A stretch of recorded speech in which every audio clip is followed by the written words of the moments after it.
Assalamualaikum warahmatullahi wabarakatuh. Baiklah, kami dari kelompok 11 ingin menjelaskan pemerintahan dan hubungan sipil militer yang beranggotakan saya Asti Musliha, saya Aina David. Baiklah, di sini saya akan menjelaskan tentang pemerintahan sipil dan karakteristiknya.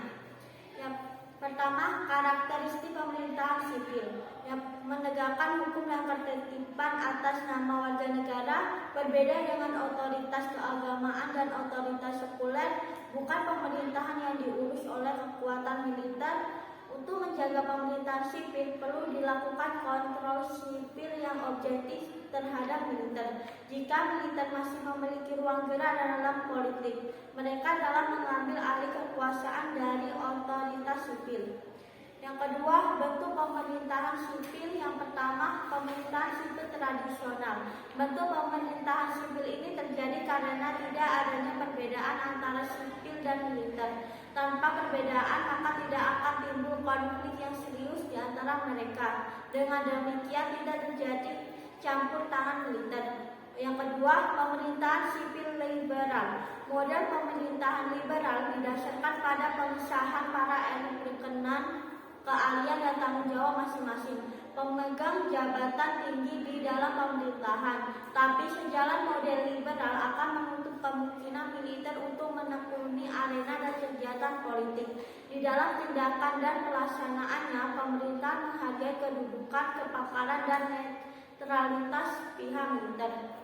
Yang ketiga, pemerintah sipil serapan. Dalam sejarahnya, pemerintah sipil ini banyak dianut oleh negara-negara barat karena kebanyakan dari mereka berideologi liberal yang memunculkan supremasi sipil atau militer civilian supremacy upon the military.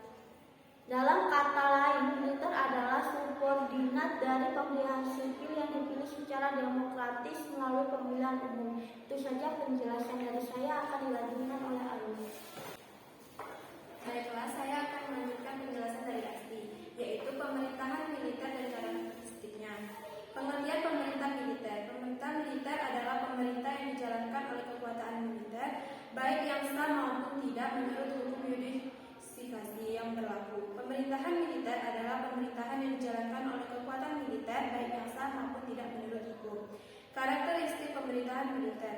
Jabatan pemerintahannya biasanya dipegang oleh tentara kewarganegaraannya. Diurus oleh kekuatan militer. Pemerintahan ini sah atau tidak menurut hukum yang yurisdiksi yang bersangkutan. Pemerintahan ini dibentuk oleh pendudukan asli atau oleh kekuasaan penduduk. Biasanya dilakukan oleh pekerja militer yang berkuasa adalah panglima tentara.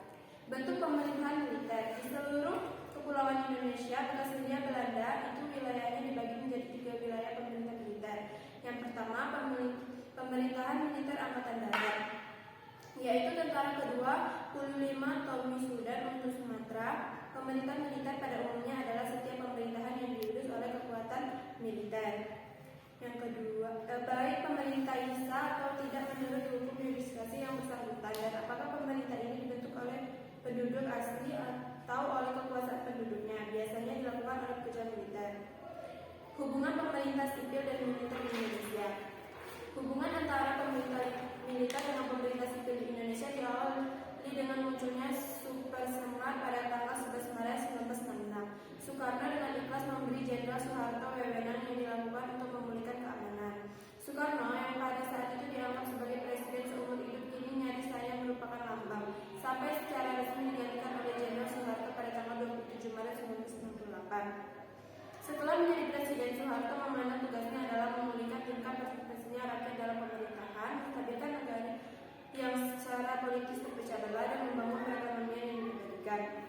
Sejak tahun 1959, menurut suatu penelitian, perwira-perwira angkatan darat secara kasar telah memegang seperempat dari semua portofolio kabinet maupun sebagian posisi penting pada pemerintahan sipil. Pada tahun 1972, 22 dari 26 gubernur adalah bekas perwira militer. Demikian juga 67% dari bupati dan camat dan 40% dari kepala desa. Masuk ke era reformasi setelah lengsernya Soeharto, maka kandidatnya militer dalam hal ini ABRI atau TNI telah usai.